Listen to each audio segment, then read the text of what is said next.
3 मुलजिम हमने नॉमिनेट करवाए थे, इनको गिरफ्तार करवाया था, लेकिन 2 बंदों को FIR में नामजद किया है। तीसरा बंदा जो है इंचार्ज साहब ने रिलीज कर दिया।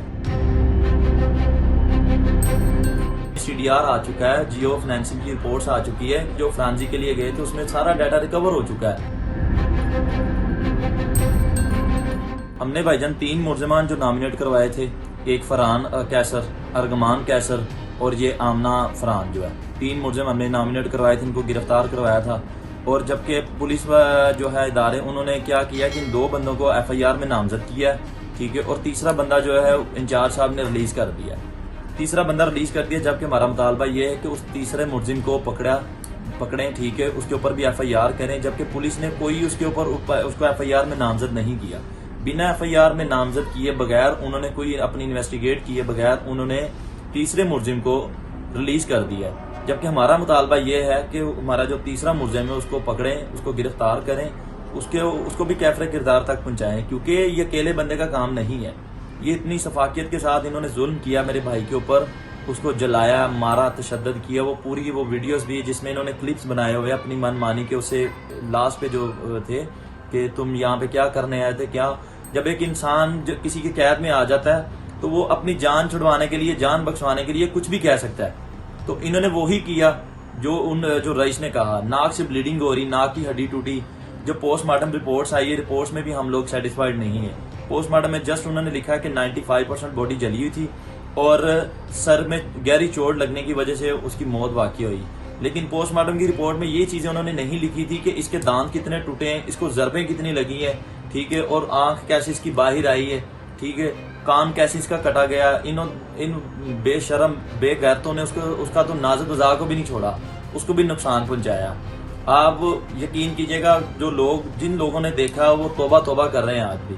जबकि हमारा मुतालबा यही है, फरहान और जो क्या नाम है, फरहान कैसर और जो है आमना फरहान, इन दोनों को जुडिशल कर दिया गया आज से 2 दिन पहले। जबकि हमारा मुतालबा ये है कि हमारा जो तीसरा मुलजिम है अर्गमान, उसको कस्टडी में लेके उसके ऊपर FIR करके उसका भी रिमांड लिया जाए, उसके ऊपर इन्वेस्टिगेट किया जाए, आया कि पता चले इसका क्या रोल है, पूरे मर्डर में इसका क्या रोल है। और जैसे कि आपको बताता चलूं, पहले भी मैं बहुत से इंटरव्यूज में बता चुका हूं कि इनको पुलिस स्टेशन में बहुत शैश बशैश इनकी लाइफ थी, वहां पे हर तरह के इनको सहूलतें इनको मैसर होती थी। लेकिन अब ये जेल में चले गए हैं। जेल में ऐसा कुछ नहीं होता, जैसे आपके देखने वाले भी नाजरीन को भी पता, आपको भी माशाल्लाह पता है कि जेल में यूनिफॉर्म पहनना पड़ता है, उनके रूल्स को फॉलो अप करना पड़ता है, जेल की दाल खानी पड़ती, बंद कोठरियों में रहना पड़ता है। और इंशाल्लाह हमारे खानदान की बद्दुआ है, ठीक है, इनको बद्दुआ है, और बद्दुआ इंशाल्लाह किसी हद तक जो इनको लग चुकी है, जो अब जाहिर होती जा रही है कि ये इनको इबरतनाक सजा मिले। जबकि हमारा मुतालबा ये है कि इनको चौक चौराहे में खड़ा करके सरेआम इनको फांसी पे लटकाया जाए, ताकि ये दुनिया के लिए इबरत का निशाना बने। कल को कोई नया फरहान नामी को दुनिया में ना उठे, ठीक है। इनको इतनी इबरतनाक सजा मिलनी चाहिए, इनको चौक चौराहे में खड़ा करके इनको सरेआम फांसी दी जाए, ताकि ये दुनिया के लिए इबरत बने। और दूसरी बात ये है कि इन्होंने जो मुलजिम जो रिलीज किया है, वो उसको कैफरे किरदार तक लाए। मेरा बूढ़ा माँ बाप है, आप यकीन मानिए, मैंने आपको आते हुए दिखाया भी है कि मेरे घर से जो कब्रिस्तान का जो फासला है 50 फीट का फासला है। मेरा बूढ़ा माँ बाप दिन रात टेरेस पे खड़े होके ना कब्रों को देख के रोते हैं, अपने बेटे की कब्र को देख के रोते हैं कि हमारा जिगर का टुकड़ा इन बेशर्मों ने छीन लिया है। वो माँ बाप कैसे इनको माफ करेगा। ये सोशल मीडिया पे एक अफवाहें चल रही हैं कि रईस के घर वालों ने माफ करने का ऐलान कर दिया, ऐसा कुछ नहीं है। ये भी मैं आपको क्लियर करता चलूं कि ऐसा कुछ नहीं, ना हम इनको माफ कर रहे, ना हम सुलह की तरफ जा रहे, और ना सुलह होगी इनके साथ, ना हम इनको माफ करेंगे। इनको कैफरे किरदार तक पहुंचाएंगे इंशाल्लाह, फांसी के फंदे तक लटकवा के रहेंगे। कानून इनके पीछे, अल्लाह की गिरफ्त में आए, ठीक है।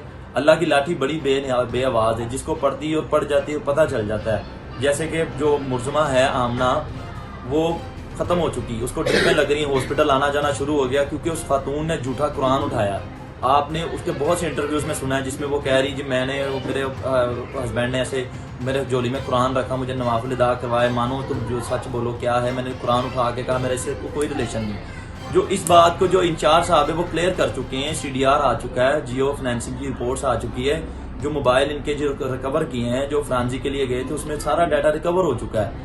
उसमें ये भी इंचार्ज साहब जो है मीडिया के ऊपर बता चुके हैं कि इनका बहुत गहरा रिलेशन था पिछले 5-6 माह से, और ये बड़े कंफर्टेबल जोन में थे।